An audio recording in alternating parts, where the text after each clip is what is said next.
배워서 남주는 지우학사입니다. 오늘은 불국사 석축에 붙어있는 연화교와 칠보교에 대한 이야기로 시작합니다.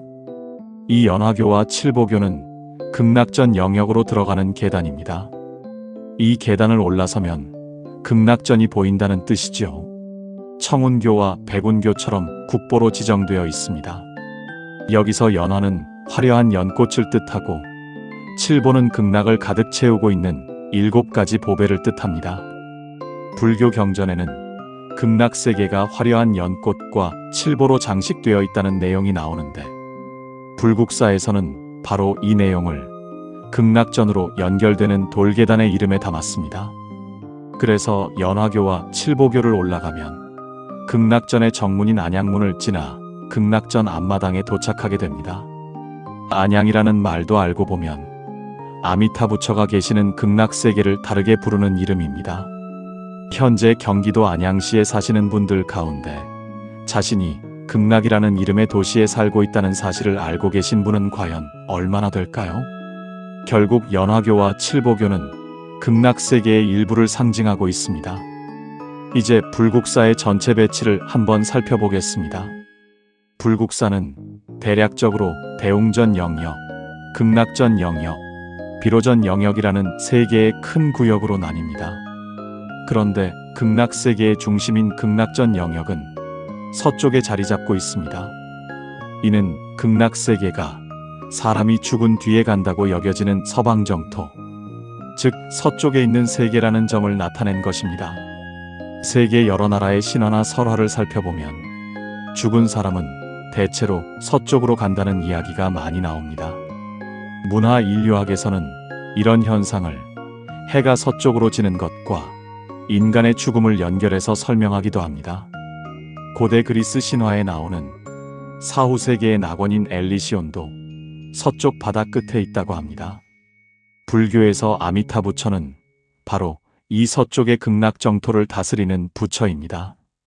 참고로 아미타부처 또는 아미타불이라는 이름은 산스크리트어인 아미타바와 아미타유스에서 유래했습니다. 뜻을 풀이하면 끝없는 빛과 끝없는 수명이라는 의미가 있습니다. 이를 한자로 소리나는 대로 옮긴 이름이 아미타불이고 뜻을 풀어서 표현하면 무량수불이 됩니다. 여기서 무량수불은 수명을 측량할 수 없을 정도로 오래 사는 부처라는 뜻입니다. 따라서 극락세계의 주인인 무량수불을 모신 전각을 무량수전이라고 합니다. 그 유명한 안동 부석사의 무량수전이 바로 이 사례입니다.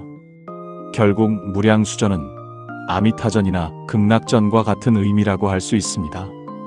앞선 동영상에서 청운교와 백운교를 설명할 때 그곳에서부터 이곳 연화교와 칠보교 사이에 구품연지가 있었다고 말씀드렸습니다.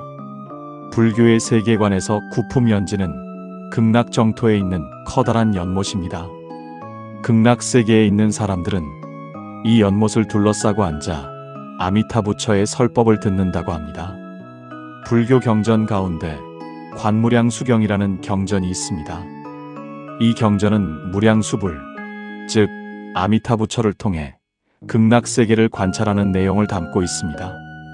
이 경전에 따르면 이 세상에서 나무아미타불이라는 연부를 계속하면 누구나 극락정토에 갈 수 있다고 합니다.